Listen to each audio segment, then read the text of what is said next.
Okay, so section D goes into strategy design. This section is worth 30 points. Notice that that point value is higher. Now, one thing to know is that if you are applying under more than one intermediate outcome, you're not going to get more points overall for this section. It still is only 30 points. We didn't want to have an unfair advantage for strategies that just have one intermediate outcome as opposed to those who have 2 or 3 in the youth development area. So for sections D and E, it's really important to note that you want to answer questions under section D and E for each intermediate outcome to which your strategy aligns. So if you're responding to more than one intermediate outcome, you may want to have a lead-in paragraph that gives an overview of how those parts connect. It will be important for you to propose to make this very clear so that volunteers, when they read it, can see, okay, I'm applying under, I'll use the early childhood as an example. I'm applying under parenting and I'm applying under child development, but how do my activities connect with each other in both of those areas?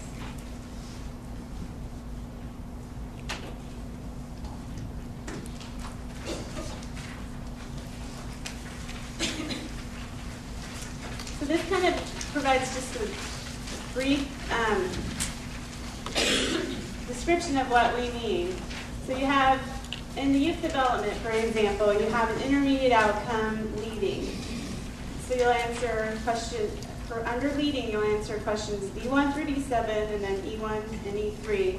Then you go to the next intermediate outcome, which in this example is thriving. So D1 through D7, and E1 through E3 again.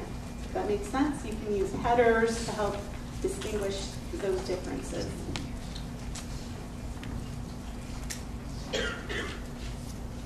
Question D1. Describe services and activities. So for this section, we really want to connect back to section C1, question C1, where you were talking about the needs of your target population and connect that with the services and activities that you provide. And also to note, if you're serving more than one population, those unique populations receive different services. You really wanted to describe what you were doing, why this connects to the needs, and how you were doing it. And for this whole section, not actually for the full proposal, but particularly for this section, if I was a volunteer reading this strategy and I knew nothing about it, I should be able to read it and have a clear picture of how it operates. Don't assume the volunteers know how your strategy works. They may have some experience with it, they may not, but even if they do have some experience with it, it's been a while since they may have reviewed it, and they don't keep it on the top of their minds every single day like you do because you live and breathe it.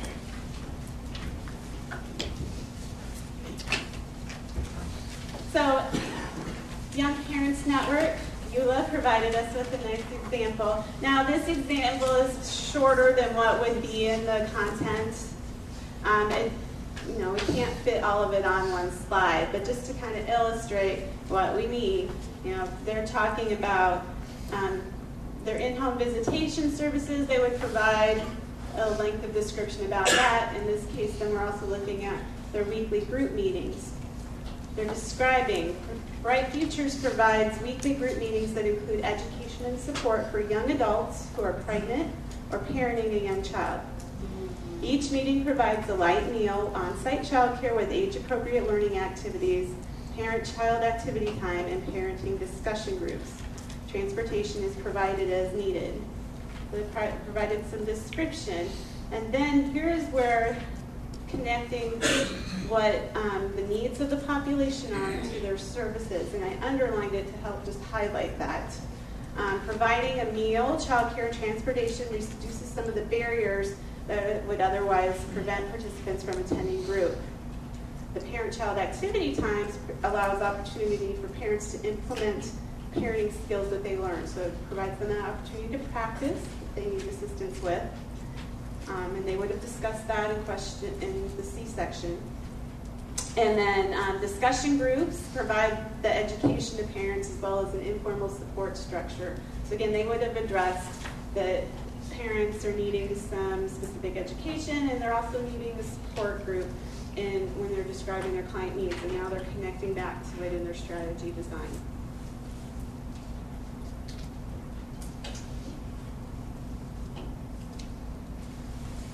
So then going on to question D2, here we're looking for more specifics about how the strategy actually operates. We want to see the breadth, the variety of activities in which clients participate within, and maybe some of your programs, some of you are offering a variety of services. We want to see the duration. How long do they participate? Is it a month? Is it a year? Generally speaking, if you can provide us with some statistics to that effect. In some programs, you're serving youth, for example, for year after year. What does that look like for your strategy? How many years do you typically engage with your clients? Or, again, are you providing a specific service that has a specific start point and end point? And what is that duration of activity? The intensity, the amount of time a client attends. Do they come weekly? Do they come every day? Do they come once a month? How often do they participate? And then the location. Where are the services provided? Some of you may have multiple locations where services are provided. Describe that to us. Some of you may go into the client's home, designated community sites. You may have partnerships with other agencies, and that's where services are provided. Let us know what those are. Question D3 has to do with collaboration and coordination. So to that last point, if you're providing services at different community sites and collaborating with other providers, then you have a nice lead-in to talk more deeply about that in section D3. You can also talk about your referral networks a little bit more. In the previous question, you talked about who refers clients to you. Now here is where you can talk about, you might have referrals within your organization, or you may, clients may receive services from another organization, and then you pick up where they left off. How do you coordinate your services with other providers, if that's applicable? And just really kind of describing your overall referral networks that you might have.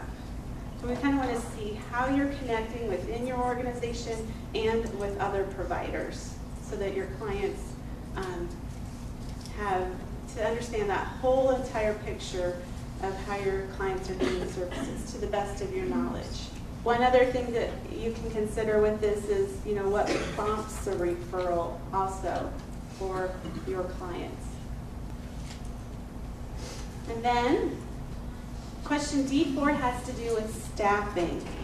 How many people provide services for this strategy?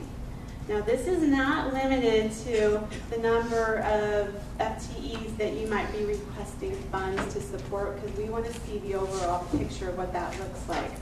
And that also includes, if you can delineate full-time equivalents and with also part-time staff. One example might be that you have 3 1.0 full-time equivalent staff.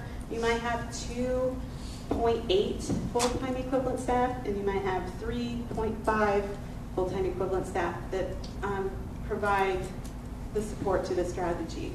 So being able to kind of list what that picture looks like.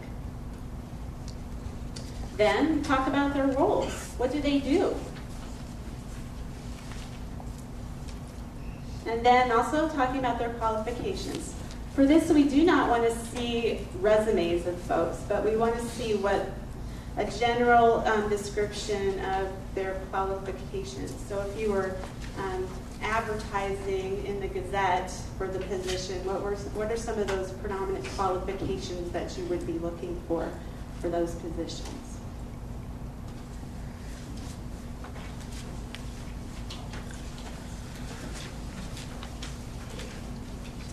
And then for question D5, this won't apply to everyone.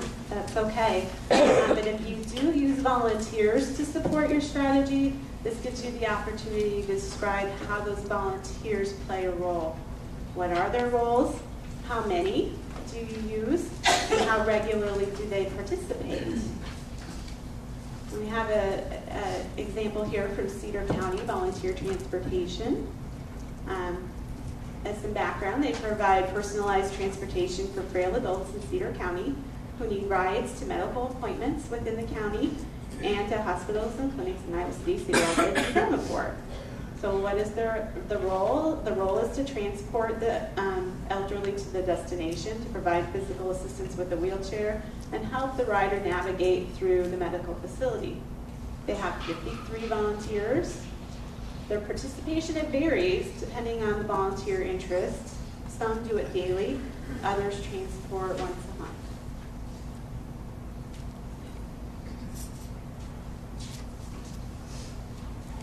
And then question D6 provides you with the opportunity to describe other resources that you utilize to be able to implement the strategy besides staffing and volunteers.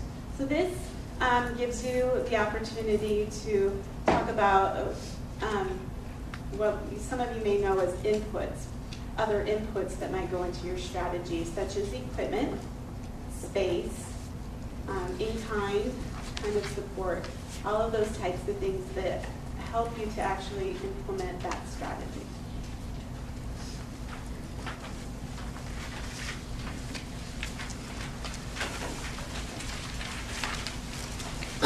Finally, question D7. Here's where you can describe the research that you used to develop your strategy. Now, there are different types of research that you might describe. You might describe research literature. What has the literature told you about what are best practices? Do you use a specific model or other best practice to help inform how you design your strategy? So we want to know how the research or how best practices have informed what services you provide, the hours that are available or that are offered, curriculum that might be utilized, and how the strategy is staffed.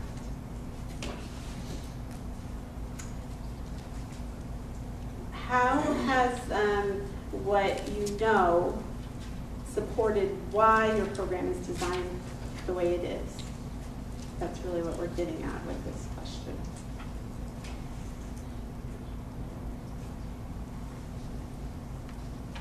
Okay, at that point, are there any questions about section D? Yes?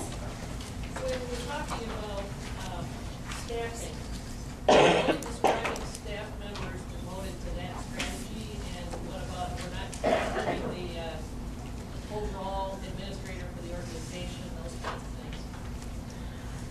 things? Not the overall administrator, but you might have, say, a program director that devotes part of their time to helping provide support to that strategy. That would be appropriate. But maybe not your executive director, who's just really overarching the whole agency. We recognize that work, and some of that, gets captured in some different ways that we'll talk about later.